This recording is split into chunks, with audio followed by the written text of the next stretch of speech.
Good evening everyone. आज मैं एक वाक्य लेकर आई हूँ जो बहुत अच्छा है आपके लिए। और प्लीज़ मेरे चैनल को सब्सक्राइब ज़रूर कीजिएगा। एक बार की बात है कि एक जंगल में गधा घास चर रहा होता है। तभी वहाँ पर एक चीता आता है और चीता आकर गधे से कहता है कि तुम्हें अगर हरी हरी घास चरनी है तो तुम बराबर वाली पहाड़ी पर जाओ, वहाँ बहुत अच्छी हरी हरी घास है, तुम वो चर लेना। तो गधा कहता है, किसने कहा? घास तो हरी नहीं होती, घास तो नीली होती है। तब वो कहने लगा चीता, नहीं नहीं, घास हरी होती है, तुम तो रोज घास खाते हो, तुम्हें तब भी घास का कलर नहीं पता कि घास कैसी होती है। तो वो कहने लगा कि नहीं नहीं, घास नीली होती है। गधे मतलब चीते को बहुत ज़्यादा अफसोस हुआ। वो कहने लगा, अरे यार, पता नहीं, गधा तो रोज घास खाता है, फिर ऐसा क्यों बोल रहा है? तो उसने कहा कि चलिए जंगल के राजा के पास चलते हैं। दोनों गधे ने कहा चलिए फटाफट, और दोनों चले गए। और जाने के बाद में जंगल के राजा शेर के पास पहुँचे तो शेर ने कहा, बताइए कैसे आना हुआ? तो चीता कहने लगा कि राजा साहब, मेरे जो है एक गधे की और मेरी बात चल रही थी, तो गधा बोल रहा है कि घास नीली होती है और मैं कह रहा हूँ कि घास हरी होती है। तो शेर ने सुना और शेर ने कहा कि सही कहा, गधे ने सही कहा कि घास नीली होती है।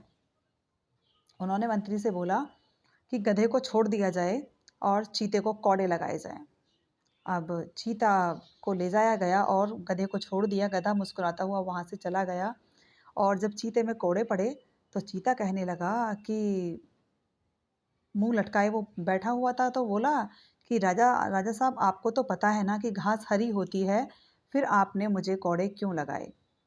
तब समझने वाली बात यह है कि जब शेर ने कहा कि जब तुम्हें पता है घास हरी होती है और गधा मूर्ख होता है, गधे को मूर्ख कहा गया है, तो तुमने इस गधे के साथ बहस क्यों की? अब चीता वहां पर चुपचाप बैठा रहा। तब शेर ने कहा कि एक बेवकूफ व्यक्ति 10 पढ़े लिखों को भी हरा सकता है। एक बेवकूफ व्यक्ति 10 पढ़े लिखे लोगों को भी हरा सकता है। तो इसीलिए उसने तुम्हें कौड़े लगाए, तुम्हें कौड़े लगाने के लिए कहा, क्योंकि ऐसे लोगों से तो हमें कभी बहस करनी ही नहीं चाहिए, जो लोग अपनी बात को हमेशा बड़ी ही समझते हैं और अपने बात को हमेशा ठीक ही समझते हैं। तो उन्होंने कहा कि जब गधे ने पहली बार तुमसे बहस की थी, तुम्हें तभी चुप हो जाना चाहिए था, लेकिन एक बेवकूफ़ व्यक्ति के साथ में तुमने बहस करके अपने आप को भी बेवकूफ़ बना लिया। आगे से तुम ध्यान रखो, ऐसी गलती ना करो, इसलिए तुम्हें कौड़े लगाए गए। जीवन में समझदारी तो सबके अंदर होती है, लेकिन कभी-कभी एक अच्छा इंसान भी एक मूर्ख इंसान के साथ में बहस करने पर अड़ जाता है। कृपया मेरी कहानी अच्छी लगी हो तो प्लीज़ मेरे चैनल को सब्सक्राइब कीजिएगा। Thank you and have a nice day.